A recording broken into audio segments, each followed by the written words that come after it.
Hello everyone, hope all of you are doing great. So today it's going to be a very different and a very special video. I'm going to have two very special guests on my channel today and we're going to discuss a movie which is called Cocaine Bear. Now that's not the kind of movie that I would pick up on my own, but it was a suggestion and I've watched that with one of these friends of mine and we had a great time watching it. So here is the discussion. A quick brief about both the special guests. For the first time on my channel, I will have Stephen Holmes with me today for this discussion. He's based in US. He's an educator and runs an online magazine by the name of Delve Magazine. I'll share the link to the magazine in the description below. You can go and check it out. And the other guest that I'm going to have today is Tim. Now, some of you might know him already because I've done quite a few videos with him. He's a very good friend, an American expat in Taiwan and is now a Taiwanese, a retired professor of English language and a film lover. He writes a blog that goes by the name of Grandfather Who, the link to which I will again share in the description below. And he also writes a column for Antonym magazine and his column is called Weird Words. So without any further delay, let's just quickly get into the conversation. And we had a great time having this discussion and I hope all of you will enjoy it as much too. Hello everyone, very special day today. So we have two very special guests with us. We have Tim and we have Stephen. So what I'm going to do is I'm going to hand over the lead to Tim and Tim is going to take charge and Tim is going to lead everything today. So over to you, Tim. Well, whatever happens today, you can blame me. It's all my fault. We're talking about a film that I was never sure you would ever watch, Cocaine Bear. Well, I was planning to, Tim. I did see the trailer and I did like it and I did want to watch it. Let's keep it for the further discussion. Yeah. That's the whole thing. It was the trailer that got this going because I found the trailer, I guess, on YouTube, and I posted on, and then I saw that it was playing it was supposed to play in a theater here in Taiwan, and I posted on Facebook and said, I can't believe this is a real movie. It's real. And Steven posted back to my Facebook a comment, said he saw the trailer in the theater and he's definitely got to see the movie. So this whole conversation between the three of us is, I'm blaming it on Steven. I'm blaming on Hollywood and the good trailers they do. It was an excellent trailer that kind of captured you. Yeah, well, that's the whole thing, though. I would love to talk with you guys about the experience of a film and the trailer and the way you see it, because when I saw this trailer on my cell phone, and my cell phone is, tiny iPhone, I just thought it was silly, ridiculous. But when I saw that the poster for the theater, it was going to be in the theater, I couldn't believe it. I thought it was a YouTube joke. And then you were right. I went to see Violent Night, based on the recommendation of one of my former students.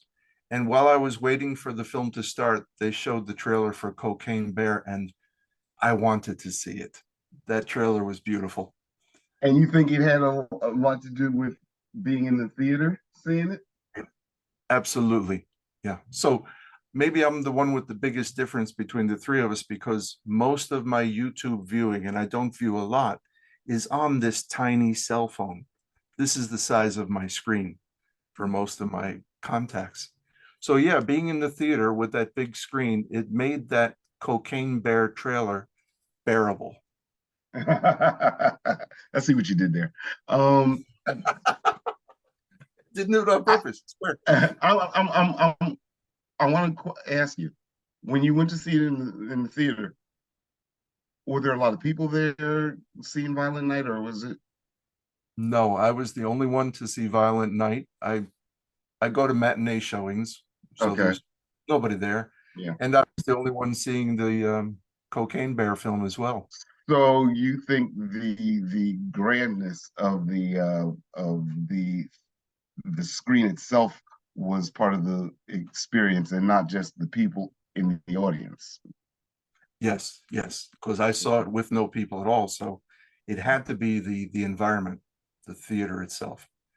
And I saw it with a relatively full crowd, and we kind of fed off of each other when we saw the trailer, and it was like we got scared at the same places, we laughed at the same places, and we laughed in the same places. So it was so I think we kind of everybody fed off of each other's. That's fascinating. Yeah. Rahul?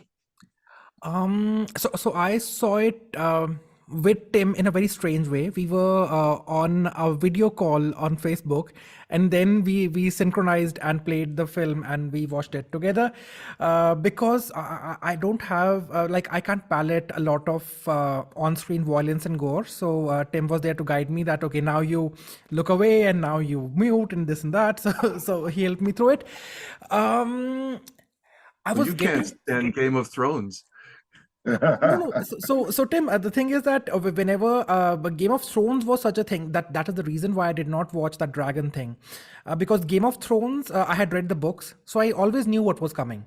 So I knew if this fight sequence is happening, this person's gonna die. So okay, for fast forward, and now they're gonna execute that person. So I was kind of avoiding all the on-screen violence, but. That out of the way, what I really enjoyed was the comedy, of course. And what really stunned me was also the cinematography. Now I know it's kind of getting all kinds of criticism for having being too picturesque and all of that, but I like that. That's my initial response. Well, Raul, I agree with you. I'm the same way you are. I don't like a lot of gore and things like that. But that being said, if it's in the context of a comedy or something else, I'm not a prude or anything like that, but I just don't personally like it. But the comedy itself heightened it, and I like a gory comedy. I like things like the Scream movies. I don't mind those things. There are certain other things like I won't watch, and I know I won't watch. Like what? That later, um, it's that later, The Walking Dead. Okay. I'm not watching The Walking Dead. I'm not watching that spinoff that they have on HBO. Last of Whatever. Us. Yes, that. Yeah, no, I'm not watching that. I saw about 2 seconds. I was like, "Yep, I'm out."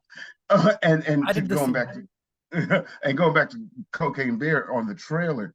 And Raul, you did see the trailer, right? Yeah, Or I did you did. not? Yeah.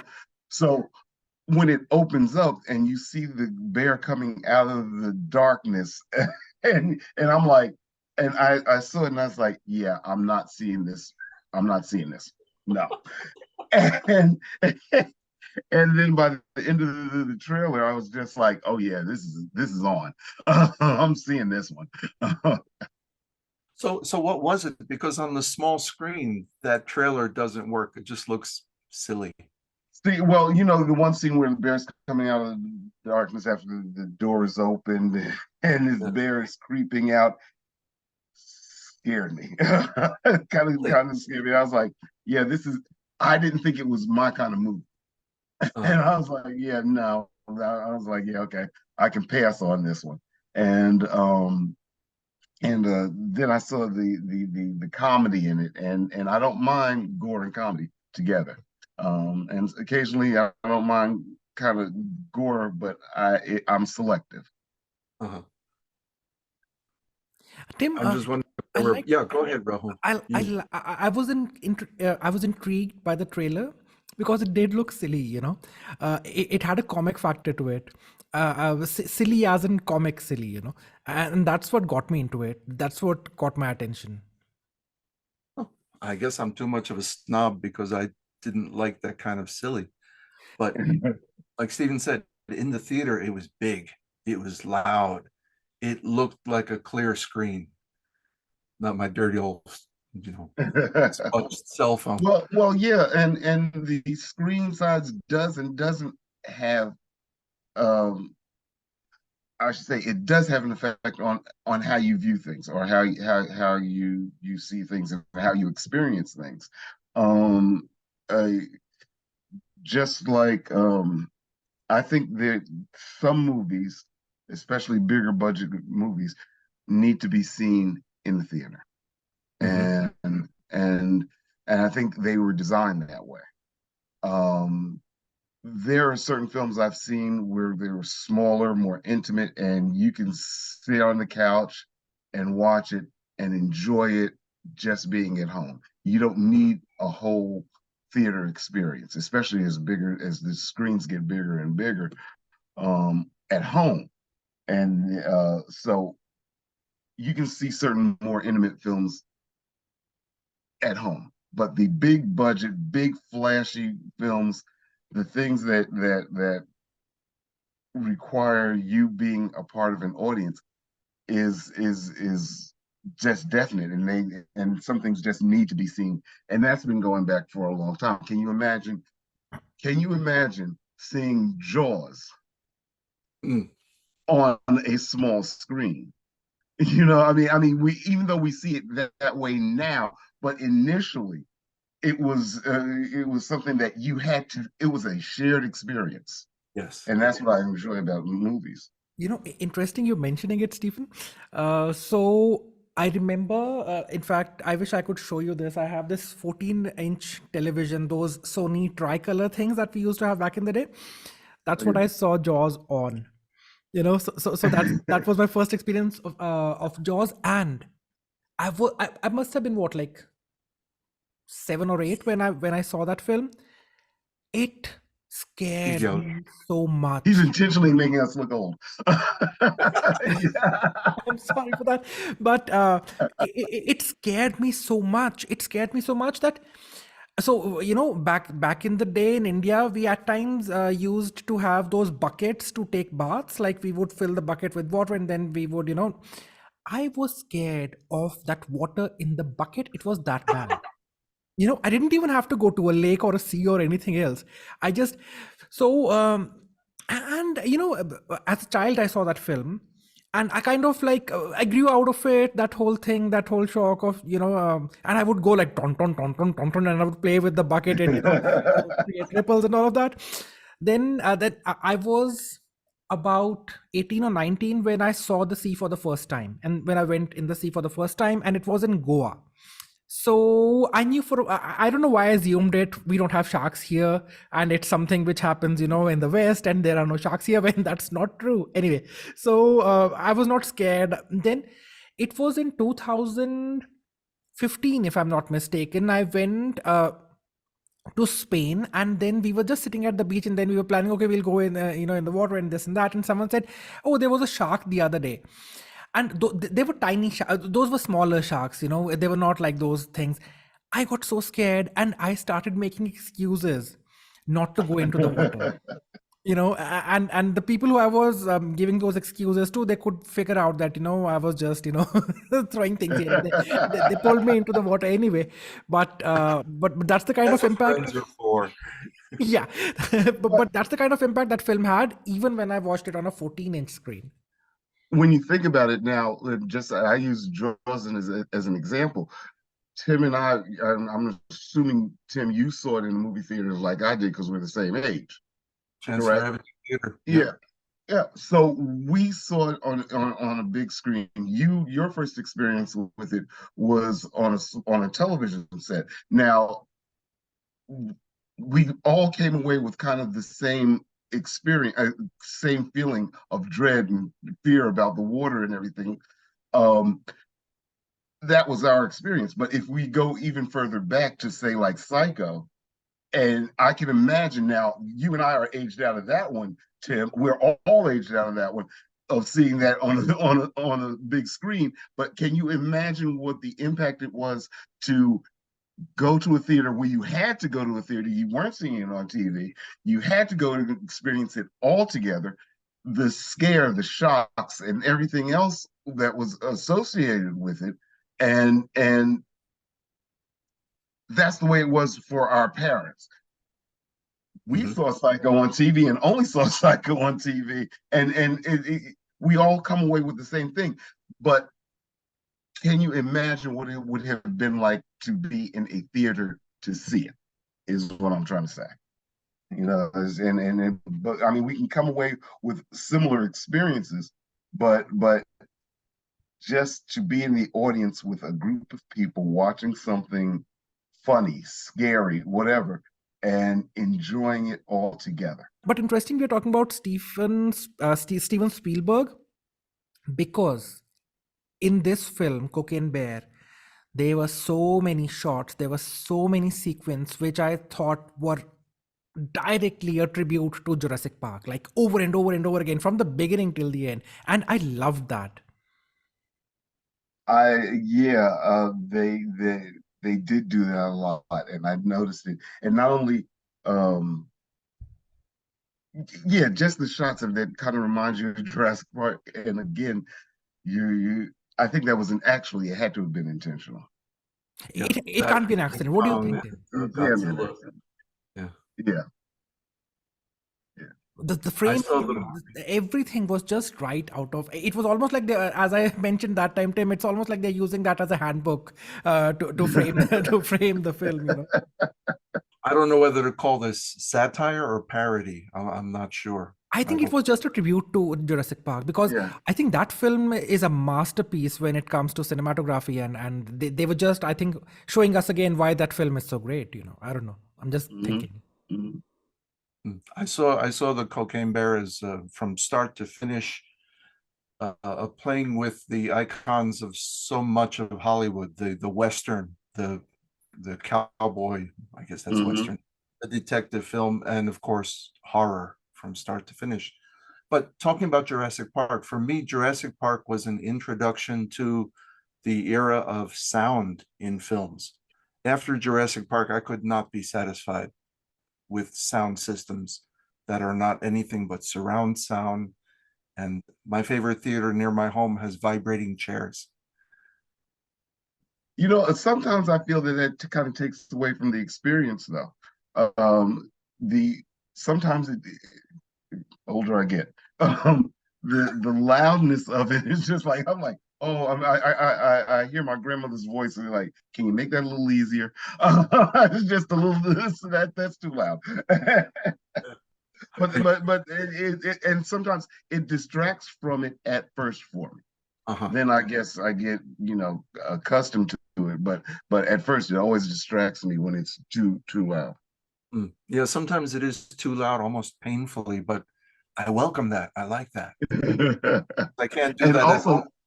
And also the seat shaking, which works fine for some things, but you don't need it in everything. And unfortunately, you get it. You still get that vibrating seat thing. And I'm like, okay, no. Well, usually the theaters are good now at times with the bass notes of the music and the sound. Yeah, it's not like that 4D experience. Have you ever tried that? No. That's obscene. It's where they puff air and water in your face, and your seat will literally shake. I spent most of the movie, I think it was the second Captain America film, I spent most of the film holding on to my seat, trying not to get thrown out of my chair. It's not that extremity, but I do love, like Blade Runner, the remake or the sequel of Blade Runner. What an incredible sonic experience that was. It put me off to sleep. Do you know that? I slept through that film just because of the soundtrack. It was so hypnotic. It just made me fall asleep. Huh. And then I had to come back, watch the film again on television. So many films do that to me. It's a testament to a really good film if I stay awake through the whole thing. Really? Hell yeah. Well, you're the only person I know. Who Avatar, the first one. Yeah, no. And that had nothing to do with the technical quality of it. Just I didn't like, and I'm going to say something right now that I know I'm in the minority about, but I saw Everything Everywhere All at Once on television. It did nothing for me. Absolutely nothing for me. I thought it was unwatchable. Okay, that's maybe where the sound comes in. I saw it on TV, but with headphones. So I've only seen the trailer. Please, no spoilers. And I really liked the trailer, and I'm really intrigued, and I really want to watch it. But I want to watch it when I'm like completely, in a free state of mind, and I can, just enjoy and not be distracted by anything else. So I'm still to watch it. And but don't get me wrong about that. I thought it was just awesome and amazing to look at. It was a beautiful film to watch, and I appreciated what it was, that part of that aspect of it. But I was just, there were certain things I was just like, okay, whatever. See, that's another one that I think from start to finish, it's an homage or a respectful admiration of kung fu films from Hong Kong. Yeah. So And I if you understand. Oh, like and those, it's very good. I get it. I get it. But I was just, yeah, not. But you know what I just saw the other night was the John Wick movie, which was really interesting and really a lot of fun to watch. And I'll be curious to see what you guys think about that when you see it. But there are definitely homages to other films, and it's fast and I was telling somebody I was looking at it and I was like, these scenes are so over the top and so just like unbelievable, but still they are more believable than any of the Fast and Furious movies. I was like, I'm willing to go there. I look at the Fast and Furious movie and I'm like, this is ridiculous. Never seen a Fast and Furious film. They've Oh, never worked for me anyway. But going back to going back to Cocaine Bear, and since we're talking about sound, what I felt. So I watched it on my laptop, and no great sound, can come from a laptop. But when I was watching that film, I just felt that what they were doing with this with the background score, at times it was something that sounded right out of Jurassic Park. At times it sounded like something which was right out of a western. I felt that if I was watching that film in a cinema hall, that would feel incoherent to me. So now both of you have seen it in a cinema hall. Did you have any kind of response towards the background score? I just noticed that it really it I thought you would like it because you love Stranger Things and how that's almost the nostalgia pump. So a lot of the music felt like nostalgia from the 80s for us, Stephen. I don't quite And remember the music. I have to be honest. they had the pop songs of the 80s. I think we Oh yeah. remember it. In Oh some yeah. scenes they had the twangy guitar for the Western scene as if it's a shootout coming. Mhm. And a lot of the times they had this terrible synthesizer sound, which I think was also a reference to horror and what's his name? The Thing, who directed that? Carpenter. Carpenter. John Carpenter, right. He made the music for The Thing too. And it was that same sort of one man, one synthesizer. So I think the music worked for me, Rahul. It's a strange response that I have towards this. I was enjoying it. I was having fun with it. But if I look at it on the whole, I it didn't seem to be, it didn't seem to belong to one film, is what I'm trying to say. But I was enjoying it. Yes, it was very disjointed musically. But that again just showed how many genres they were teasing, I thought. Mhm, mhm. Hey, can I ask a question about the audience thing? Because to be honest, a friend posted on, or a friend told me just yesterday, it's not that you're socially awkward, it's that you're antisocial. Maybe I am, both. But I really love being the only person in the movie theater. But I can recall, like when I saw Ari Aster's Midsommar, or oh, there's another film I can't remember. Oh, the Quiet Place, A Quiet Place. These two horror films. If there were not other people in the audience, it might not have been the same experience. Because at one point in Midsommar, I swear I could hear the guy sitting 2 chairs away from me stop breathing, just as I had stopped breathing. And in A Quiet Place, the first one, I haven't seen the sequel yet. The whole theater, even the people with popcorn, stopped eating popcorn. They had to be as well. Those are the only two films where I appreciated being with other people who could appreciate good horror. But most times I love the matinee because if it's like I saw Avatar a month after it opened on a matinee showing, it was just me and one family. That was it. I love being alone. I understand what you're saying, but I get a feeling that in that situation, when I'm in that particular situation, it feels like almost a private screening. So I like that. I like that idea of a private screen. It's like, oh, it's me and this huge screen and this great sound system, and it's just for me. So I understand what you're saying there. Rahul, I need to ask you a funny question. When I was in Madurai, I went to see a theater, a movie in Tamil Nadu, and the theater was loud. People clapping and cheering, and all throughout the movie, families are standing up and walking around and making a lot of noise. Have you had that cinema experience?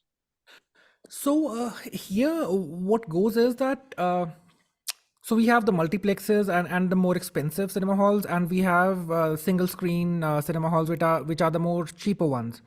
That's one. Two, it also depends upon the city that you're watching that film in. If it's a metropolitan like Delhi or Mumbai or any other Bangalore or any other place like that, the crowd's not gonna be that vocal, that active. But if you go to a smaller town, depending on the film, there's gonna be a lot of activity in the cinema hall. Yes, I have seen stuff like that. If you've seen any Bollywood films, they're a completely different genre. So, you are subjected to so many inappropriate comments and this and that, which you don't really want to listen to when you're with your family. But otherwise, if you're just with your friends, it's fun.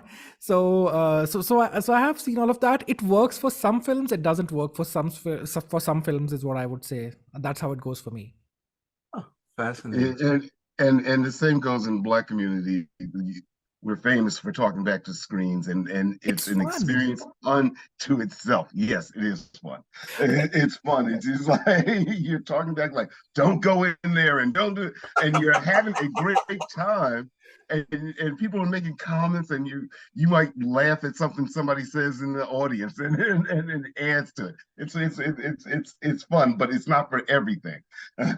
Stephen, that reminds me of one of the scary movies. I don't know which one was it, but there were these teenagers who go to watch Shakespeare in Love, and then they're constantly commenting on what the Shakespeare's doing, and that was so hilarious. And it happens a lot. And yeah, I think it does happen a lot, and Raul, hearing your experiences in India, I didn't know it happened there. I just thought it happened in my community. It's most of all it's during the scary films and the horror film. It's so much because I think people get scared, and then it's a mechanism of just countering that fear. And trust me, guys, none of you ever wants to go with me for a horror film, and I'll tell you why. I was in college, maybe first year or what. One of my teachers used to go on these long lectures about philosophy and the world and this and that. And at times they would go like 3 hours long or whatsoever. So during one of those lectures, he was telling us about the time when he first saw The Exorcist, and he said that he was watching it with his girlfriend at that time, and he was and she was scared like crazy. She was like yelling and screaming and all that, and he said that he himself was scared, but he couldn't express that because that would just undermine his image as a tough boyfriend in front of the girlfriend. So he said that he kept quiet and he kept getting scared, and he said that he was scared so much next day he had a bad stomach and he was throwing up, and he was just not well. So and he ended there. He ended his story there. He didn't tell us anything beyond that.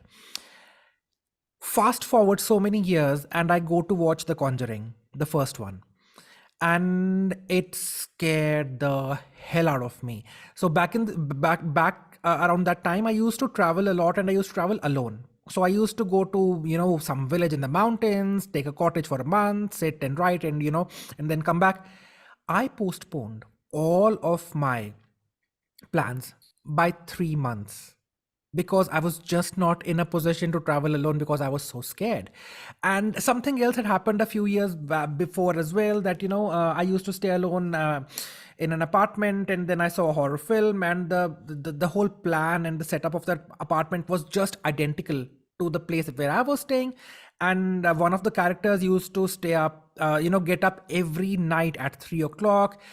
She would be thirsty, she would climb down the stairs, and then she would have water, and then she would go up, not being able to sleep. She would sit down to watch the television, and every night the ghost will make an appearance. And that used to happen to me every night when I was, around that time when when I went to watch that film. And after that, I decided I'm not gonna watch any horror films again. I was tricked to watch The Conjuring. My friends told me they were going for another film, but then they pushed me in the cinema where the Conjuring was screening. After that film, after that experience, when I got scared so much, I make it a point to scream and yell whenever anything scary happens on the screen. And it's not a normal scream or a normal yell. It's bad. It's loud. It is so loud that afterwards, for a day or two, I can't really speak because I've like screamed and shredded my throat apart during that. So much so, and it's so bad that a few of my friends know that I do that. So if they are pulling me into a cinema hall and we are watching a scary film, they go prepared. I met one of my school friends after a good 15 or 20 years, a few months back. And then he was very happy. Oh, you come to see this film? Yeah. And I was like, yeah. And I was just hoping he sits somewhere else and not close to where I was sitting. He happened to sit right in front of me. And, initially he was very happy to see me. After like the midpoint of the film was something, he was so embarrassed that he was like, I don't know who this guy is. I'm not able to talk to him. And I'm just going to slip out of the cinema hall as soon as the film gets over. So that's kind of my response to scary films and horror movies. I'm not saying I'm not close to that, but I will let my my feelings known. I think it's fun. Scary movies, something that can scare you, is so much fun. Whether it's a scary movie or a roller coaster or something like that, there's something about them that makes it just. It makes you feel alive almost. Do you agree, Tim? What do you think? I love horror films, but I don't necessarily. I don't go to horror films for the scare. I find that horror films are incredibly ideal for showing what is the human experience. It shows the dark side of us, the bright side of us, the hopeful and the dystopian. So I've never really I never really gone to a horror film expecting to be scared. But the things I remember the most are the gross outs, like the remake of Evil Dead. The remake it's one of the first films I had to close my eyes like Rahul does. Real there were just gory parts of it that were too much. Yeah. Could not tell you, did not see it. I saw the trailer and I knew it's not for me. Yeah, in Cocaine Bear, there was one scene when the bear gets into the ambulance. From there until that scene ends, I think that's when they lost the comedic. It became a little bit it was too extreme. It was a bit extreme, but I did not mind it. I mean, I wasn't overly affected by it. I think, the gurney scene right on the road, that was, but again, you kind of expected that to happen to that character because that had been happening to her throughout the film. She was just, everything that happened to her could possibly happen to her, and then that's the way it ends, and you kind of saw that coming. Yeah, well, actually, I didn't. I mean, they're eating her, but the way she died, oh, that was tough. Because it's the kind of thing we all do when we're young, right? You skin your knee, and you don't forget that really bad skin burn. Yeah. I don't know what you guys are talking about. I have not seen that scene. Yeah, that's the part I told you. Close your eyes. I picked up a book and I started looking at the Gotcha. illustrations the book had.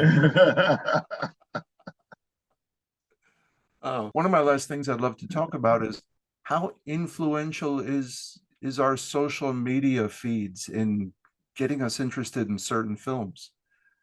Because again, Cocaine Bear, it would have been off my radar if not for Steven. I hear what you're saying, and I think they're very, very important now. Tim, I think you can attest that when we were growing up,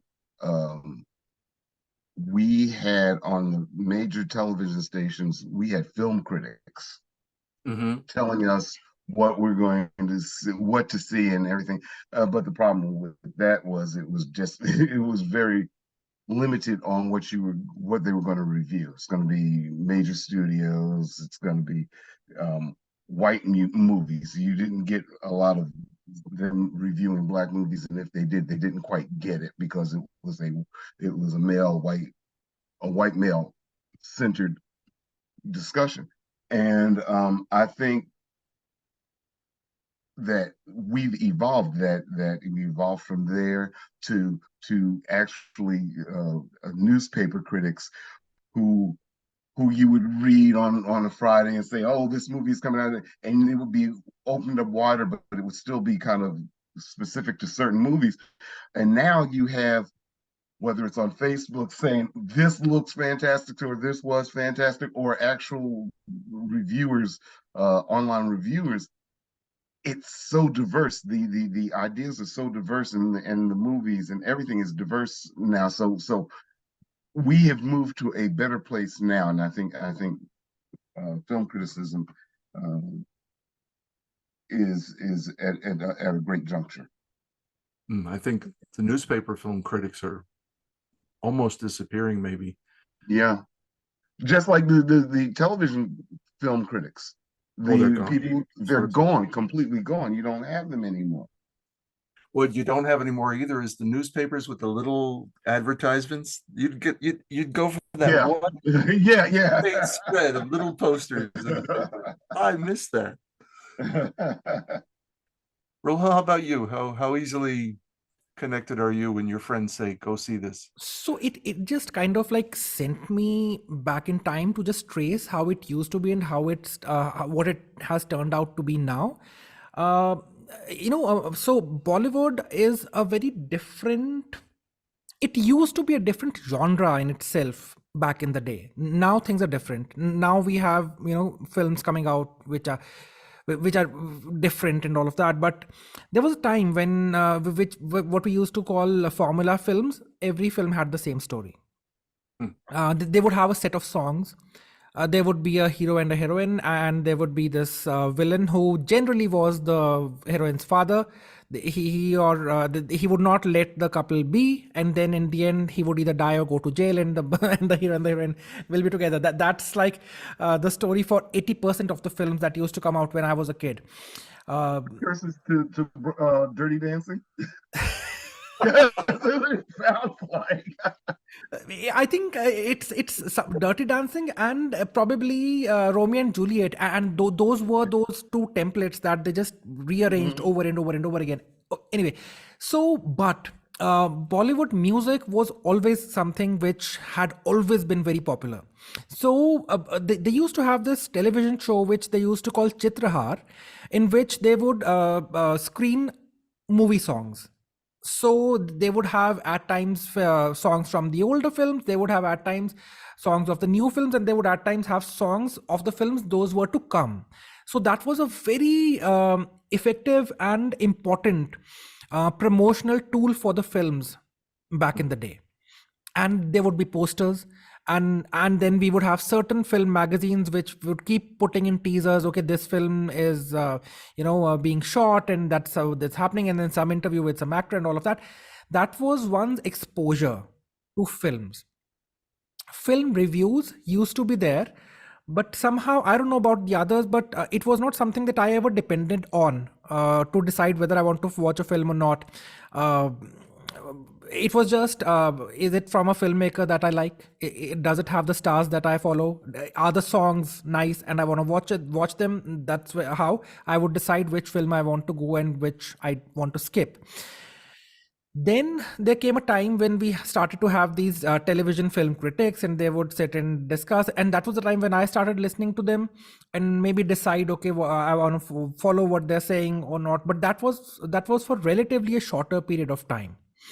After that, that went out of, all those people are now YouTubers, so they put their views on YouTube now, and I've kind of stopped listening to them because like, different people would say different things about Cocaine Bear according to their own perception and stuff. I had a very different perception towards the film. I took the film very differently. I processed the film very differently, and in turn, I enjoyed the film very differently. So I've kind of stopped listening to a lot of reviewers talk about films now.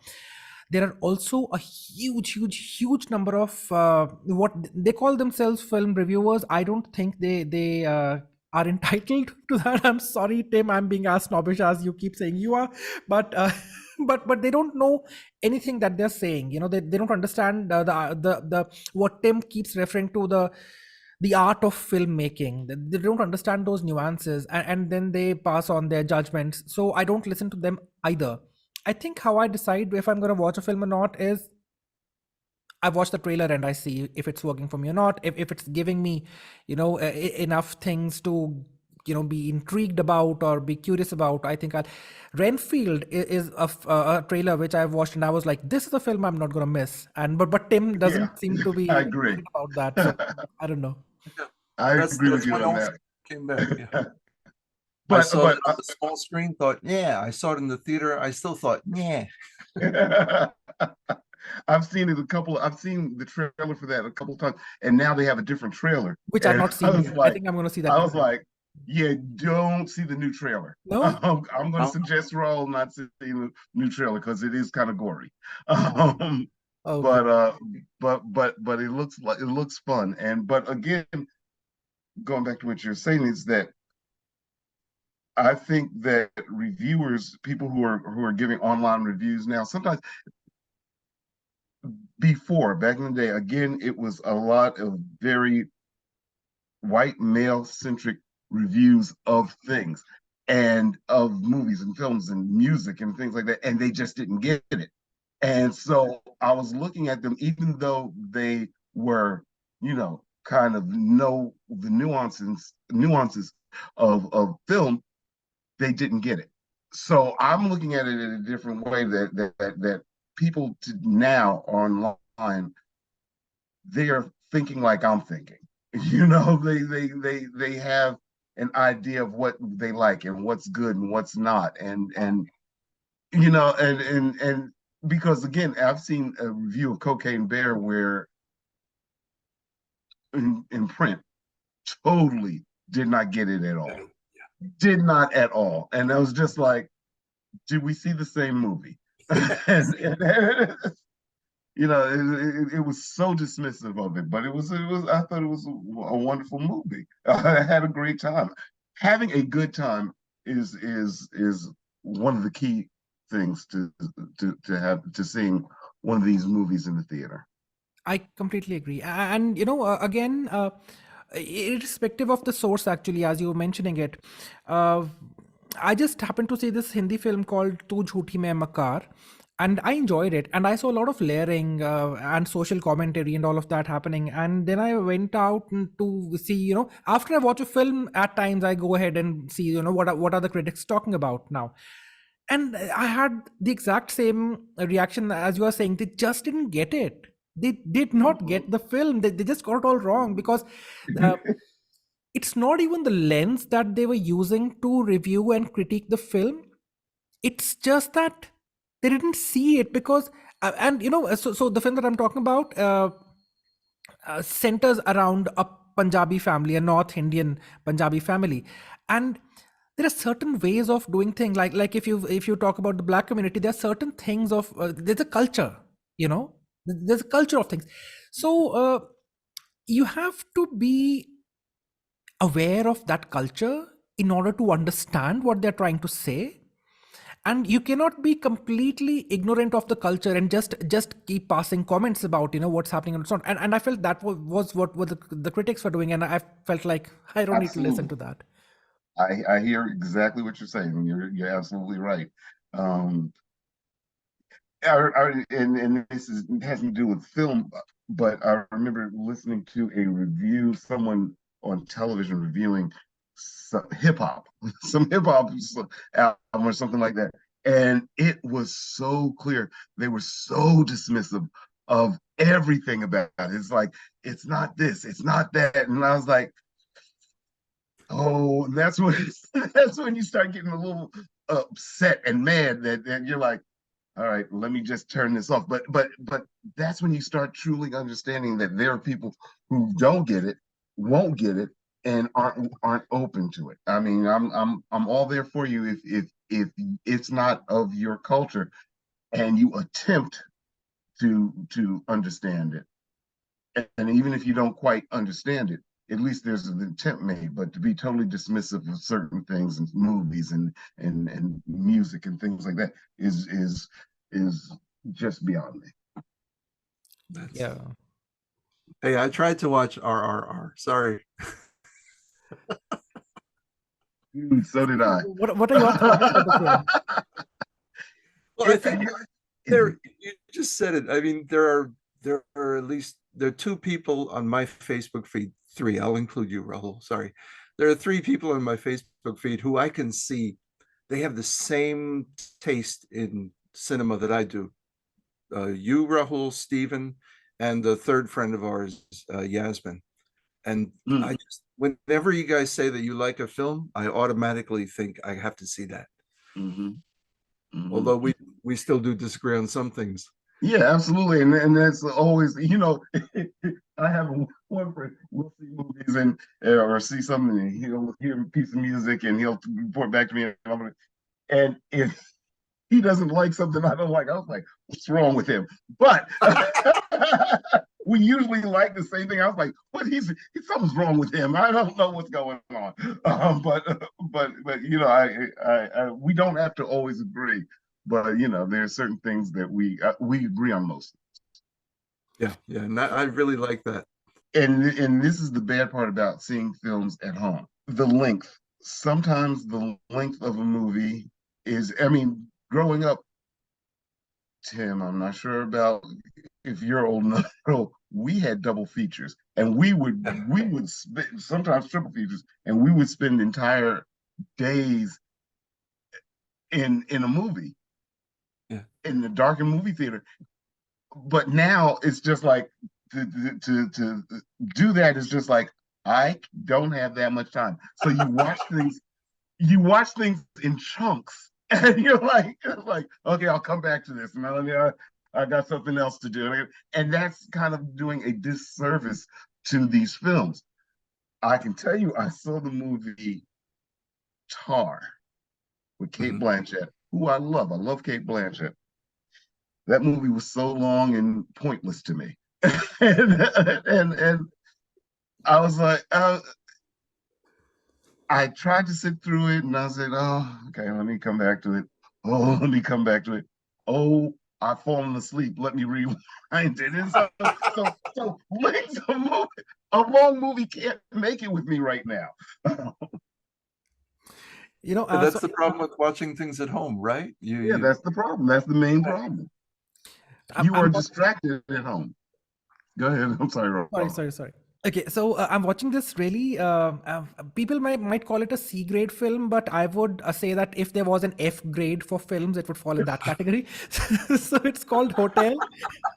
It's again of the same production house which I was referring to before, the Ramsey brothers.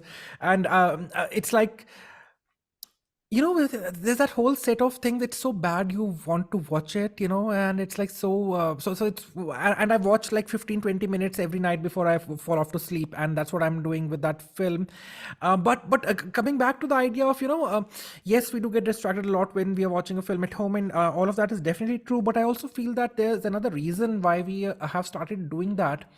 It's because the number of films that are coming out. Tim, the notes that you shared, you mentioned a bit about, the superhero films and all of that. I became tired of them for two reasons. One, they were all the same, and two, they were just so many. Like, how many can one watch? So I don't really know if it's a good thing or a bad thing that we have so many films releasing now, but it kind of makes me feel lost. Talking of old times, when I was in college, we would watch one film in a week, during the weekend, and we'll be like, yes, we've caught up, we are, we're not left behind.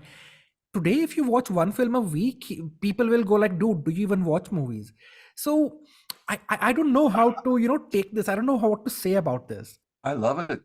I mean, if I'm retired now, so I have the time, and yet um because of my eyes is something I just don't see that I could force myself to watch more than an hour or two of cinema. And usually that's when I'm having my lunch and I'm watching TV, or having my dinner and watching TV. But I love the availability that we have. Well, I love the availability, but again, what happens is like with Netflix and all these other, it's like, okay, this is in my queue. This is this is coming up new, and you spend more time finding something, and then by that time you find it, you're like, okay, yeah, let me watch 30 minutes of it, or let me watch an hour of it, and you're on to something else because it took that much time to figure out what you wanted to say. There's so much. That's where the social media also comes in. If not for you, I would never have heard of the White Lotus TV show. Mm, And you're the one who said, what was it, even 3 days after the conclusion of the second season, you're still thinking about it? I yeah. said to myself, I have to find this, because I would normally limit myself to only horror, and the White Lotus didn't like horror, so I would never have looked for it. So I'm really grateful for when you and others recommend something. Well, I'm going to recommend something right now. I don't know if you've seen it, but The Banshees of Inisherin is such Yeah, a good it's film. on my queue. Such a good film. That was one of my favorite films I've seen last year. And I'm so happy you liked EO, the Oh, donkey. oh, I haven't seen it okay, myself, but okay. again, it's in It my was queue. EO. EO was the number one, and Banshees was the number two favorite films. I just loved them both. And you saw them streaming, not in the theater. Streaming, and even it's amazing to me, especially with the Banshees. Um, I won't say anything, and it'll happen to come up in conversation, and it's just like a wide group of people, a wide array of people saying, "Oh, that movie was. I just love the movie," and it's true. And again, that's one of those films, and EO is one of those films you can see at home, and you're just enjoying every moment of it at home, being home and relaxing and watching it and giving your full attention to these movies. And that's the good part about watching it at home. Yeah, those are the films that I think they do work on the home TV, although still I want good sound. Yeah. Yeah. Say, for example, I've seen the Batman last year in the theater Mhm. and thought it was spectacular. Got home and I think it was on Netflix or HBO or something. Watched it at home second time and thought, nah, why was I so crazy for it the first time? One, I had a bad experience when I saw Batman in the theaters, but going beyond that, um, the same thing happened when I saw Purple Rain in the theater, and it was a crowded theater, and it was like you were at a concert. It was just the audience was there, and everything loved it, and I'm raving about it, and to my mom and my brother who didn't tend to go to movies at the time, and it came on cable, and it Yeah. was like I was like, okay, I'm sorry. I was like, I don't know what happened. See, no, my first experience was through HBO when it came on TV that first time, and it was back then HBO was not subscription or streaming, so you had Yeah, to wait till it was on. And I watched Purple Rain, and it didn't catch me. yeah, that's something that needed to have been seen in a movie theater Yeah, with people. with people, and that was the real key. You needed to see that in a movie theater with a lot of people because it was unlike anything I've ever experienced. And maybe that's one of the good things about the pandemic now. The theaters here, or at least the chain that I go to, they're starting to re-show old movies again because Hollywood is not coming out with a lot. And Japan, Korea, China are only producing so many too. So they're starting to show old classics again in the theater. I like that. I would love to see an old movie in the theater. I don't Yeah. think I've ever seen. Actually, I did see a couple of films, old films in the theater when they reissued them. But it is kind of cool to see it that way. So one last question. It's Yeah. kind of a nostalgia question. When I was in high school and college, I used to love the art house cinemas. And I don't really remember the name of them. There was one, was it on Maplewood Avenue, I think, and another one on Springfield Avenue, Yes. the Lost I Picture mean, Show. the Lost Picture Show is in Union, up by the Oh, what was the fair, the place where they had market, Union Market. You remember okay. Union Market, and they I had all haven't kinds of I different haven't stores lived in there. the States for 30 years. Yeah, but that's the Lost Picture Show was it was called the Lost Picture Show because it was back back, but yeah, it was an art Yes, house. yes, It was yes. It was behind back. the You had Mozart to kind of Cafe. walk. Yeah. By the way, the 6 degrees of separation, Rahul. Um, Stephen is talking about a township, Union Township, and that's where Ray Liotta was born and raised and had a house up until very recently. Ray Yeah, Liotta was the bad guy in Cocaine Bear. that's Oh, right. okay. That's true. But I used to love the art house cinemas because you could Yeah. see foreign films, non-English hmm films. hmm I miss that a lot. I can't see non-English films here because I can't read Chinese subtitles. I remember, the Lost Picture Show, and if you went to Union, I mean Montclair, there were a lot of art houses there. Um, there is that kind of aspect of seeing a movie is lost now, and you don't see it. And but again, I think it's been replaced by seeing it at home, seeing these art films at home. Um, it even though we can't go to the art houses anymore, because I mean, I don't think they can be sustained right now. Yeah, There's just these small independent movies, but if you can, it's good to be able to watch those small films at home, and you can see more than one. Sometimes you're like you have choices. You had choices of seeing a small art film or this, and you can only see one in a month or two or two in a month. But now you can see everything. You know, right, right. so, Point well taken. I remember last year I did my Oscar challenge. I went through the New York Times and wrote down all the films that they mentioned for that year and made sure I think I watched about 20 or more, 25 films. And then the Oscars went and just chose a tiny portion of those. But it was so good to have seen all of those films. I remember Tim, you mentioning that, and I you kept bothering you. Yeah.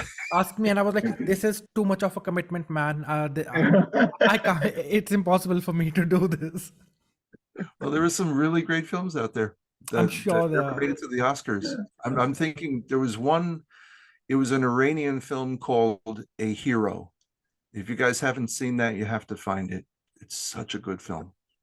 And Mhm. the other one, oh my goodness, I'm blanking on it. But oh, I wanted to ask you, Stephen. Last question, yes. and I'll let you and Rahul wrap this up.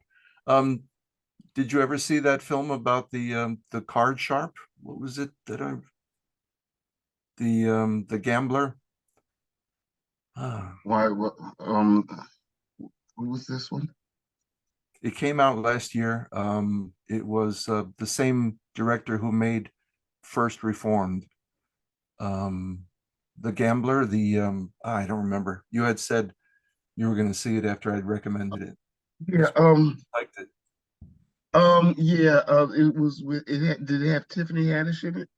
I wouldn't. And I'm terrible with and names. the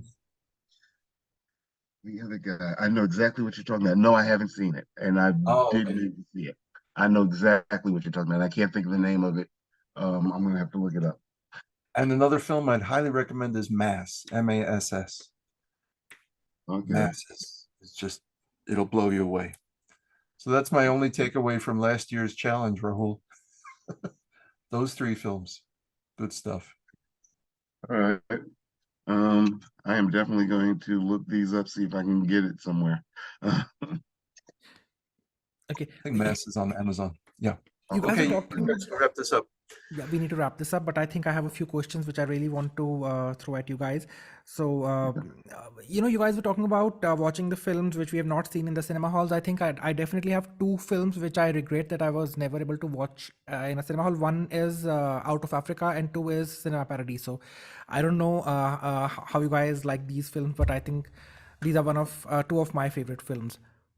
I never saw Cinema Paradiso in the movie theater. I saw it on X cable and HBO, and I thought it was such a great movie. I don't remember Out of Africa that well, but and I love the director of Out of Africa. That was Sidney Pollack, right? Yes. Yes, yeah. I love his work. I just don't think I ever saw that particular one. But Cinema Paradiso was one of my favorite movies. I've same with Steven. I've only seen both movies on HBO, I think. And Cinema Paradiso, maybe I saw that renting a VHS tape long I time think that's where I saw it. Now that I'm thinking about it, that is the way I saw it. ago. But of the two, I would agree. Cinema Paradiso is the best.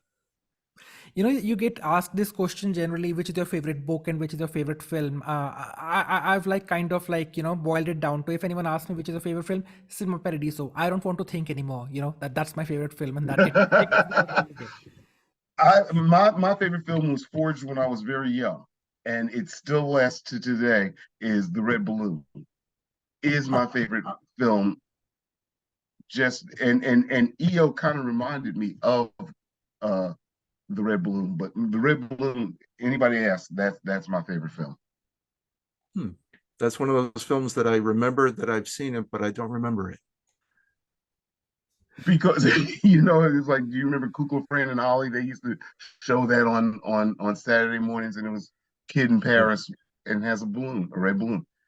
It was just shook me. And even as an educator today, I have shown it in classrooms, and I have walked into classrooms where it was just so happened to be shown. And I have never seen children so enwrapped in a movie before, because they were just like, after we played it, they were talking about it, and they were like, oh, and this and it lasts with you, and that's what a movie should be to me. Okay, I'm going to look for that again. I would look for that as well. Talk about Cinema Paradiso. Why it works so well for me is that generally you can identify it if it's a drama, if it's a tragedy, if it's this, if it's adventure, this and that. Cinema Paradiso hit me so profoundly, and it doesn't have any strong emotional note to it. It's just life, and it just goes like that. But I don't know. So I think I've never experienced that kind of response, an emotional response to a film, other than that, and I think that's why I like that film so much. I like Yeah. what Steven said.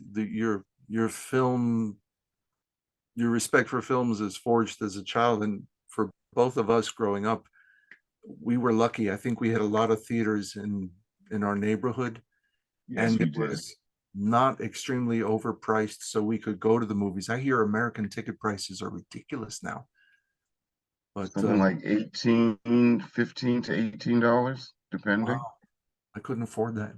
But I remember seeing the Castle Theater. I forget Castle Theater. Castle Theater I remember going to see Fiddler on the Roof when I was a kid. So many films. Well, The again, Godfather, oh, the drive-in theater too. driving Newark Driving Godfather and Union Driving Theater. That's right, on Route Newark and 22. Union. That's Yeah. right. And the Castle Theater that was my go-to place. Um, you again back in the 70s, we didn't necessarily have air conditioning in the house. So during the summer, it was the public library and the Castle Theater. That's where you go and again double features, triple features. Go in there just to be cool, just to be cool off. We didn't have air conditioned cinema halls up to the mid 90s. So it only happened after that we could Oh, we would go to a cinema hall because we wanted to escape the heat. But talking about double features, so we never technically before that you guys are talking about drive-ins. So yesterday during my architecture studio we were discussing about why don't we have drive-ins in India, like why did it never take off. There's so many cultural reasons for why people would never accept what happens in a drive-in, and that's why it never took off in India. Anyway, so talking about double features, so we don't never technically had double features. As for my, knowledge, definitely it never happened in my city, but there was this time when I really wanted to watch like two films back to back in one day, and I've done that with a few films, and I didn't enjoy it because whenever I saw a good film, I would want to live with it and I would want to keep thinking about it, and I would not want the impressions that I've had because of that experience in the cinema hall to get overwritten by another film. So I would watch a film, let that film be with me for like a week or two or whenever, and if I was like, okay, now I want to experience something else, then I would go and watch another film. I've done these two films in a day a few times, but it somehow didn't work for me. and again, that's the way double features is the way I grew up. That was just it. That was you had double features, and that was that you didn't see one single film. Then when like in the early 80s, they had multiplexes started coming in, and it was inconceivable for me to go to someplace and see just one movie. And now to today, it's like inconceivable to see two movies at all, or a very long movie. So it's funny about the evolution of the way things were. Well, films have seem to have gotten longer too. Now it's hard to find anything that's less than 2.5 hours. Maybe Mhm. maybe that's the reason we never had double features in India, because in India films were traditionally 3 hours. 3 hours.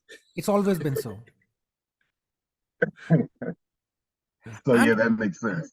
And interestingly, I would avoid watching two films in one day. But what I started to do was I started watching one film in a row, back to back, twice. That's what I've done with quite a few films.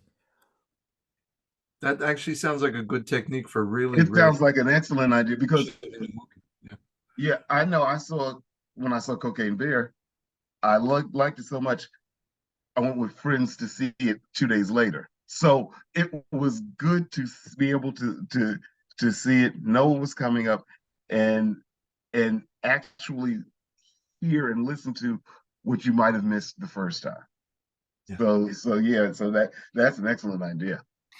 And you know what I started doing when we got the multiplexes? So as I said, songs are a huge deal for a film. Like it used to be a huge deal. Now it's no longer like that. I would go and look at the show timings, and I would say, okay, this film is starting at this point time. So that is when they're going to have this song being screened. But this is not the film that I want to watch. I'm going to be watching another film, which I will enter the cinema hall at this time. So when it's this much o'clock, I'm going to go in that cinema hall, watch that song, and then come back and sit and watch the remaining film in this cinema hall. That's also something that I've done. So what happens is that they check your tickets when you enter the cinema hall. So once the show is on, they don't really keep a check who comes in, who goes out. And I would not go and sit and watch the song. I would just go stand in the aisle and just watch the song and then come back and watch the rest of the film in the other cinema hall. Yeah. I think when multiplexes came out, and as I said, at the time I was used to double features, there would be times when we would sneak into another movie after we've watched one movie. So we would see a double feature basically. Fun times. Another thing which I wanted to ask was that we were talking about films and enjoying them, watching them again and again, and all of that. Do you think there are certain films which are just meant to be watched once, and they're meant to be enjoyed once, and once that thing is done, if you watch it again, it's probably that you're not going to enjoy it again as much. Yep, absolutely.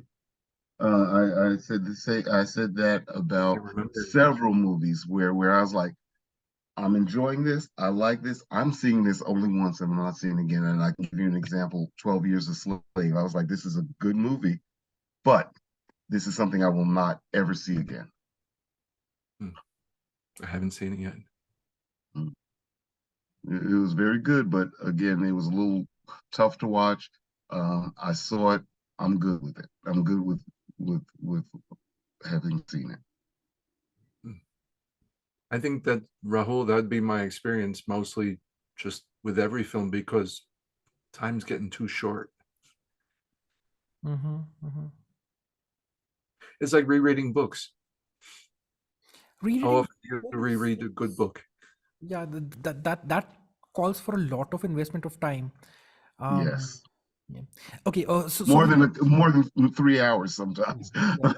Sometimes I'm a slow reader. Yeah, me Ask too. Tim how slow I read. It's insane. I wouldn't say you're slow. No. He's just being polite. Okay, so I think we should wrap this up now. It's very late Okay. for Tim, so we shouldn't. Yes, that's true. Yeah. So just one final question, Stephen. Nothing serious, but have you seen Only Murders in the Building? Yes. How did you like it? Yes, I have. I love it. It's a great show. It's fun. Will you It's a make lot Tim of watch fun. it? And I'm going to say that especially in the first season, there are some things that I saw in the first season and I will laugh about to today, and it's just I enjoy it a lot. And Martin Short, and I've never been a big fan of Martin Short. I love Martin Short now, and Steve Martin. I think they're great. So I've seen certain films like Clifford and all of that, in which he's insanely stupid and just outright bugging as a kid, and I loved it. Like, it used to be so much fun.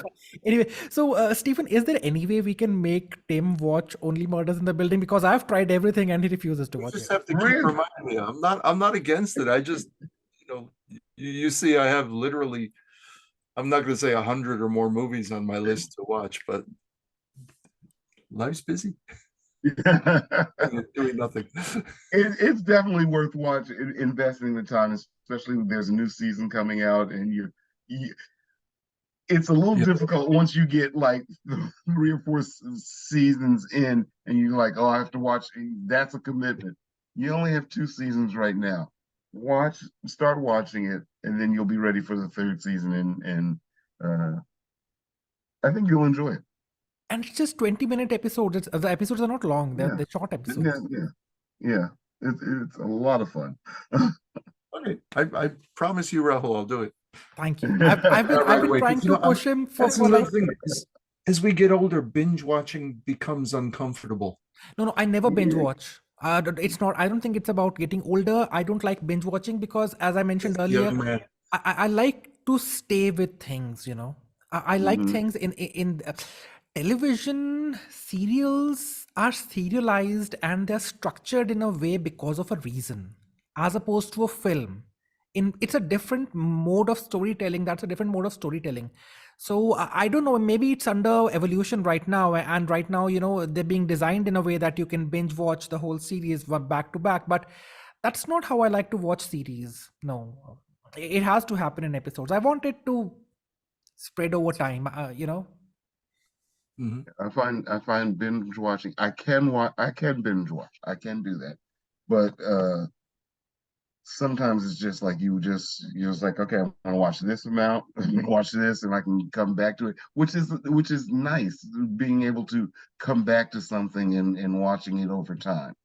Um, Sometimes there are things that I'm just like, okay, I'm obsessed with this and I can't. And then there are other times where I'll watch it, and then all of a sudden I'll stop Drop it. watching it and I forget about it. And it's just like, oh, okay. I was like, oh yeah, I forgot about that. I have to get back into that. Yeah, that's what happened to me. I think it's the one you said, the HBO, The Last of Us.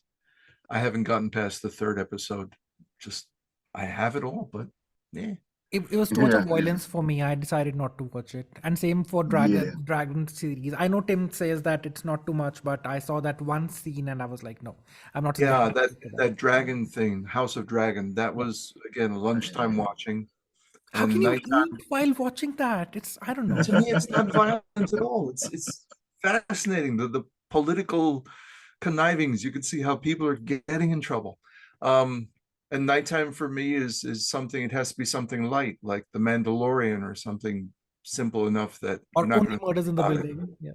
Yeah.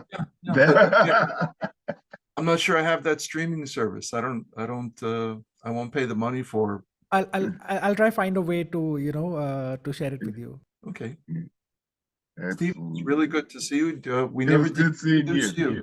We never did say who you are. Oh, well, I'm Steve Holmes. He's more than Steve Holmes. I'm multi hyphenated. Yeah. Stephen has a magazine. He's the chief editor of Delve magazine. You can find that online. And he is also, God bless him, an educator. He's a teacher. Yeah, so there you go. But anyway, listen, guys, it was wonderful. I enjoyed this. Yeah, it was a lot of fun. And if you guys have any other films that you think we can discuss, we should do this again sometime. And thank you so much for hosting us, Rahul. It was so much of Appreciate fun. it. Thank you so much, Stephen. It was a lot of fun. And I don't know, it didn't feel like I was talking to you for the first time, Stephen. It was just so natural. It was Yeah, so you're nice. right. You're absolutely right. I felt the same way. Thank you. Thank you. Lovely. Okay, so Thank you, gentlemen. we should wrap it up here, and I hope everyone who has been watching this had as much of fun as we had while we were discussing things which which kept going on and off track. But How can you talk about movies and not have fun? yeah, That's all part of conversations. It goes off track, it comes back, and that's a good conversation. that's a good conversation, right? Okay, all right, guys, let's wrap Thank it you. up. And until next time, as I always say, keep listening, keep watching, keep reading. See you guys soon. Good night. Good night. Bye.